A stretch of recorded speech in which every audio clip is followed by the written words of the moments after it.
If you're searching for that body, mind, spirit balance, especially the work-life balance you need in these COVID times and post-COVID, you come to the right place.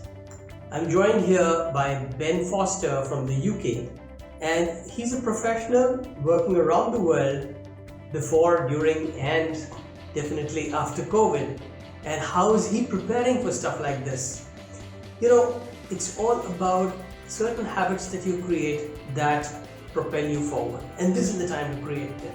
Let's hear it from Ben. I think with this time, people may have had more of an opportunity to reflect back on what it is that is their daily life, their daily routines, the habits that shape and form everything that they do on a day-to-day basis. I think, having this time to kind of stop what you're doing, put a lot of stuff down and on pause, it allows you to really reflect on, are my habits the most effective and beneficial habits, not only for work reasons, but for my health.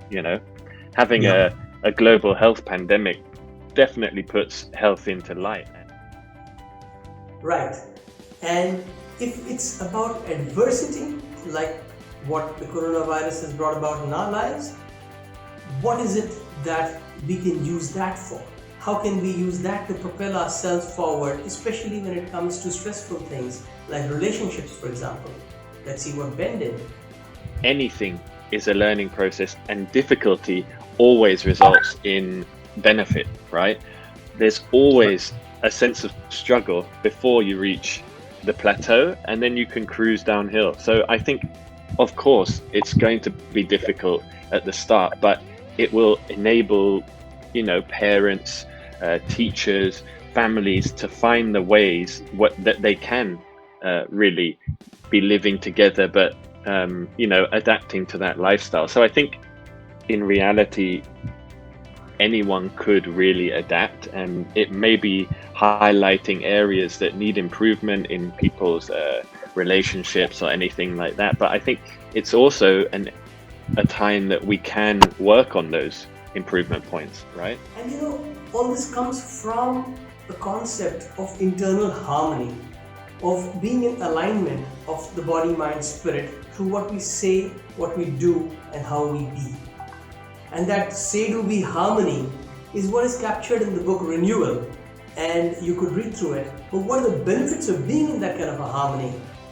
Hear him. Yeah, exactly. And then carrying that awareness back into your normal world where, if you do have a high stress environment at work, learning to really separate that from what is the valuable family time. Whereas before, maybe it does overlap into one, and you carry, and I'm definitely a sinner in this point, carrying the work stress and pressures back into home and then keeping that negativity inside. Whereas now it's all merged into one. So you truly have to be conscious about separating and leaving that there, and then focusing on, the good things and the love and family as a whole.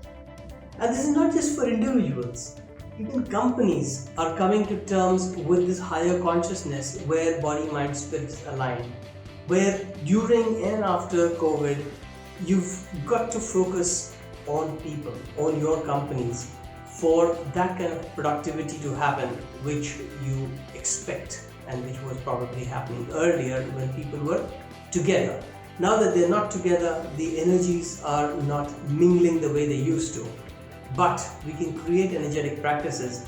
I speak a little about this when talking with Ben, because he asked from my experience as an inner power coach what I would think about this. I'll give it to you. I believe that, and in fact, I said this at one of the talks that I was giving about a month ago, that CEOs are getting to realize the importance of people in a different sort of way.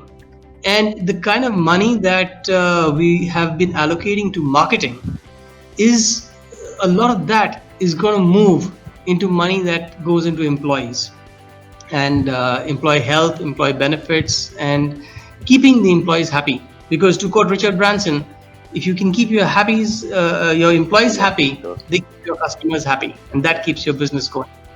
So employee happiness has been grossly underrated till now, and knowing that we as a company can reorient operating processes to save on commutes and all those sort of expenses, we would find that there is more money available for people development and making work life better.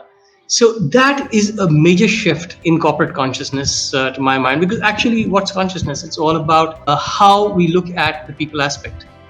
People are the ones who are conscious in any organization. So if you like what you heard, this is happening every day. It's a series on how to renew yourself to have a better life. And subscribe to this channel and add to the notifications so that you are informed every time I post a new video on renewing yourself. Share this, like it, and comment. Keep coming back. See you.